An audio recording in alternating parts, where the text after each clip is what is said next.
Chấm riệp số cái đôi chữ số đây nèទាំងọc nè chẳng ngày nắng dương nâng bật tó mê hiện tìm muối chùm nuôn complex tùm rung bịch kênh bỏ dưỡng tại can chân nói thâm mùi tiết cứ chân nói pi chọi bayប្រមាណធីគុណទៅលើចំនួន complex អូខេតោះអញ្ចឹងតើនៅពេលដែលយើងចង់គុណចំនួន complex 2ចូលគ្នាតើយើងប្រើប្រាស់របៀបណាដែរតើយើងគុណវាដោយរបៀបណាដែរតោះអញ្ចឹងឧទាហរណ៍ថាខ្ញុំមានចំនួន complex 2ចំនួន complex ទី1នោះគឺសិតអងស្មើជាមួយនឹង a បូក bi សិត d ស្មើជាមួយនឹង c បូក di អញ្ចឹងដើម្បីគុណវាបានយើងគ្រាន់តែដើរយកវាដាក់គុណគ្នាមកជាងបាន a បូក bi ជារបស់សិតអងសិត d របស់យើង c បូកជាមួយនឹង d di នេះគ្រាន់តែជាតំណាងនោះទេខ្ញុំអត់ប្រើប្រាស់លេខខ្ញុំប្រើប្រាស់អក្សរដើម្បីតំណាងវិញដើម្បីងាយស្រួលឲ្យយើងមើលឃើញជាទូទៅទាំងអស់គ្នាតោះបន្តមកទៀតយើងយកមកយើងគុណពលាតដូចគុណពលាតកន្សោមធម្មតាមក a គុណនឹង c បាន ac បូកជាមួយនឹង a di bi របស់យើងគុណ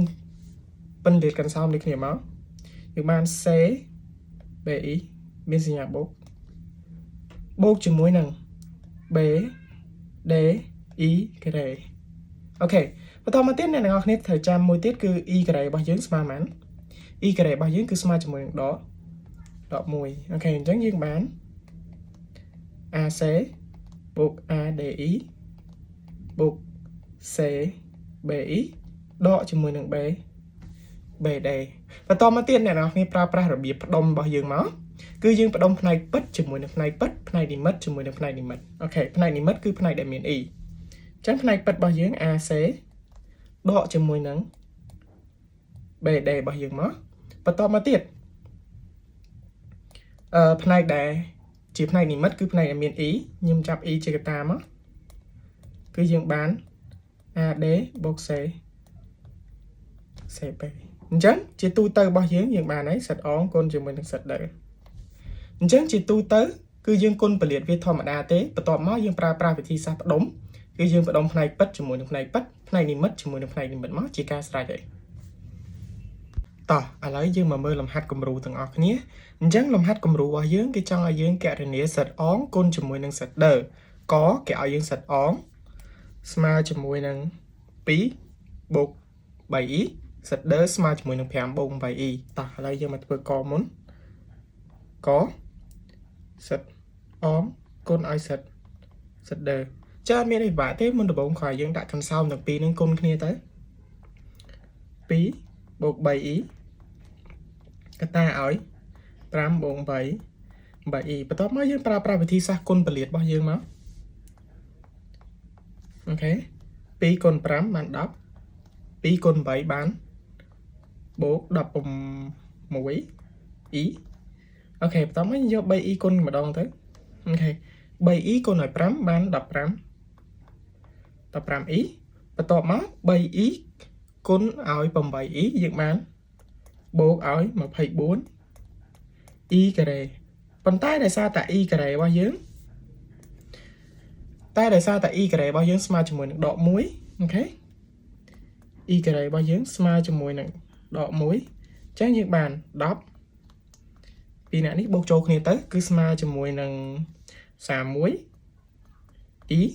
អូខេតោះមកអានេះគឺបានដក24តោះមកយើងយកពីនេះមកកណនាគ្នានេះមកយើងបានដក14បូកឲ្យ31e អូខេនេះគឺសិតអងគុណឲ្យសិតដឺរបស់យើងនៅក្នុងកឥឡូវចូលមកដល់លំហាត់គំរូខរបស់យើងដូចគ្នាដែរទេគេចង់ឲ្យយើងយកសិតអងគុណជាមួយនឹងសិតដឺអញ្ចឹងយើងគ្រាន់តែយកកន្សោមសិតអងកតាជាមួយនឹងកន្សោមសិតដឺទៅបន្ទាប់មកយើងប្រើប្រាស់វិធីសាស្ត្រគុណពលាតធម្មតាដូចគ្នាអញ្ចឹងរឹស2របស់យើងគុណឲ្យរឹស3ហើយគុណឲ្យនេះមកអញ្ចឹងរឹស2គុណឲ្យរឹស3យើងបានរឹស6រឹស2គុណឲ្យរឹស 2e យើងបានរឹស2ការ៉េ e អូខេយើងយករឹស 2i នេះយកមកគុណឲ្យខាងនេះម្ដងទៅយើងបានបូករឹស 6e បានឲ្យបូករឹស2ការ៉េរឹស2គុណរឹស 2e គុណឲ្យរឹស 2e បានរឹស2ការ៉េ e ការ៉េ OK តមកយើងអ្វីដែលយើងធ្វើតបានមានដូចជាឬ6យើងទុកនៅដដែល2របស់យើងការ៉េរបស់យើងបាន2 I អានេះយើងបាននៅសល់ឬ6 E ដដែលអានេះគឺឬ2លើកជាការ៉េយើងបាន2តែ E របស់យើងលើកជាការ៉េយើងបានដក1 OK អញ្ចឹងយើងបានដក2តមកយើងផ្ដុំកន្លែងដែលជាផ្នែកពិតដាក់ផ្នែកពិតផ្នែកនិមិត្តដាក់ផ្នែកនិមិត្តម្ដុំអូខេតោះអញ្ចឹងយើងបានឬ6ដក2បូកឲ្យអានេះវាដាក់នៅម្ដុំប៉ុន្តែខ្ញុំចាប់ E ជាកតាចេញមកក្រៅមកយើងបាន E កតាឲ្យ2បូកឬ6អូខេអញ្ចឹងកំហាត់ខរបស់យើងក៏មានតែប៉ុណ្្នឹងដែរព្រោះអីយើងអាចកណនានេះតទៀតបានទេយើងអាចកណនាបានដូចថាតែយើងដឹងតម្លៃរបស់ឬ6យើងអាចចុចកាសូបានអូខេអញ្ចឹងយើងវីដេអូយើងថ្ងៃហ្នឹងយើងមានតែប៉ុណ្្នឹងអរគុណអ្នកទាំងអស់គ្នាបាយបាយ